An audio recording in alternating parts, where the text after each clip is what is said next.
दिल्ली के जवाहरलाल नेहरू यूनिवर्सिटी के छात्रों को अब धरना प्रदर्शन करना महंगा पड़ सकता है।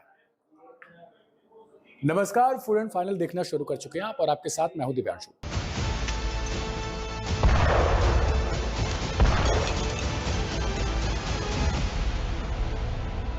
यूनिवर्सिटी प्रबंधन ने प्रोटेस्ट करने वाले छात्रों पर 20,000 रुपए का जुर्माना लगाने का फैसला किया है। इतने ही नहीं, प्रदर्शनकारी छात्रों का एडमिशन रद्द करने की भी तैयारी है। अब यहां यह समझना है कि जवाहरलाल नेहरू यूनिवर्सिटी पर ही ऐसे कड़े नियमों की जरूरत क्यों पड़ी और आखिर इससे हल क्या होगा।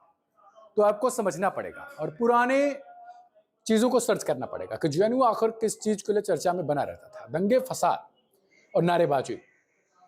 इसके अलावा अगर कोई छात्र हिंसा से जुड़े मामले में दोषी पाया जाता है तो उस पर 30,000 रुपए तक का जुर्माना लगाया जा सकता है। इसको लेकर विश्वविद्यालय प्रबंधन ने 10 पेज की एक एडवाइजरी भी जारी की है, जिसे अनुशासन और आचरण के नियम का नाम दिया गया। प्रावधान के मुताबिक इन मामलों की प्रोक्टोरियल जांच और बयानों के आधार पर कार्रवाई की जाएगी। यह नियम विश्वविद्यालय के सभी छात्रों पर लागू होगा। ऐसा नहीं कि किसी एक पर या किसी एक पार्टी विशेष पर, जो आमतौर पर वहां पर देखी जाती है। 10 पेज की एडवाइजरी में 17 अलग अलग मामलों में सम्मिलित पाए जाने पर भी कार्रवाई की बात कही गई है। इसमें जुआ, छात्रावास के कमरों पर अनधिकृत कब्जा, अपमानजनक भाषा का उपयोग और जालसाजी जैसे मामले शामिल हैं। नियमों में इस बात का भी उल्लेख है कि शिकायतों की एक प्रति माता पिता को भेजी जाएगी। अदालती मामले में नियम अलग होंगे। शिक्षकों और छात्रों दोनों से जुड़े मामलों को विश्वविद्यालय के साथ साथ केंद्रीय स्तर की शिकायत निवारण समिति को भेजा जा सकता है।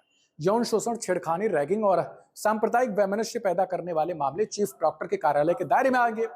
यदि मामला उप न्यायिक मिलता है तो मुख्य प्रॉक्टर कार्यालय अदालत के आदेश और निर्देश के मुताबिक कार्रवाई करेगा। नए नियमों में बाकायदा बताया गया कि विश्वविद्यालय में एक प्रॉक्टोरियल प्रणाली है, जहां अनुशासनहीनता के सभी कृत्यों के बारे में छात्रों से संबंधित मामलों का प्रशासन मुख्य प्रॉक्टर को सौंप जाता है। उसे प्रॉक्टर सहायता देते हैं। प्रॉक्टोरियल बोर्ड को सक्षम प्राधिकारी तय करता है, लेकिन अब शिकायत मिलने के बाद मुख्य प्रॉक्टर इसकी जांच करेंगे। इसके बाद मामले की गहन जांच करने के लिए या तो 1, 2 या 3 सदस्यों की प्रॉक्टोरियल जांच समिति बनाई जाएगी। दस्तावेज में यह भी कहा गया है कि आरोपी या शिकायतकर्ता का प्रतिनिधित्व कोई तीसरा पक्ष नहीं कर सकेगा। छात्र संगठनों ने इसका विरोध किया। दस्तावेज के मुताबिक 3 फरवरी से नियम लागू हो चुके हैं।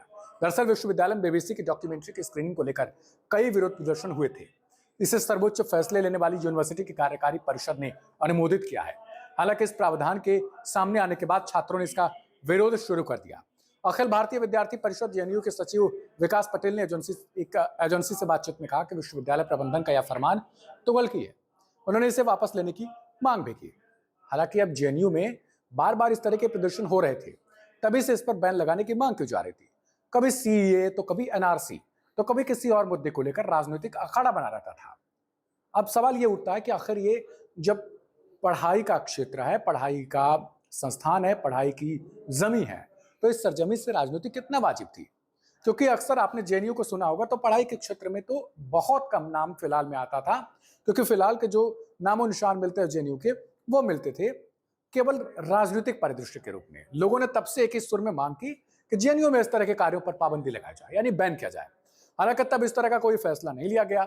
जब भी यहाँ कोई नया फैसला होता तो उसका विरोध शुरू हो जाता। लोगों ने आवाज उठाई कि क्या शिक्षा के मंदिर में अब महज राजनीतिक कार्य ही होंगे, जो इसके बाद से ही आशा किया जा रहा था कि कोई बड़ा कदम उठाया जा सकता है। ऐसे में अगर जल्द का ही कोई कांड ले तो कुछ दिन पहले बीबीसी डॉक्यूमेंट्री को लेकर जमकर बवाल काटा गया। दरअसल लेफ्ट जेएनयू में बीबीसी की documentary India the Modi question की स्क्रीनिंग करना चाहता था। उसकी तरफ से इसका आयोजन भी किया गया और छात्रों ने डॉक्यूमेंट्री देखी भी, लेकिन तभी कैंपस में बिजली काट दी गई, जिसकी वजह से बवाल हो गया था। लिफ्ट का आरोप है कि प्रशासन ने बिजली काट दी। इससे पहले आपको बता दें कि इस डॉक्यूमेंट्री को भारत में बैन किया गया था। छात्रों का यह भी आरोप था कि डॉक्यूमेंट्री देखते समय उनके ऊपर पत्थरबाजी की गई। इस वजह से देर रात छात्रों ने विरोध प्रदर्शन भी किया। इसके अलावा 5 जनवरी 2020 को जेएनयू के साबरमती और पेरियार हॉस्टल में हिंसा में जेएनयूएसयू अध्यक्ष समेत 28 लोग घायल हो गए थे।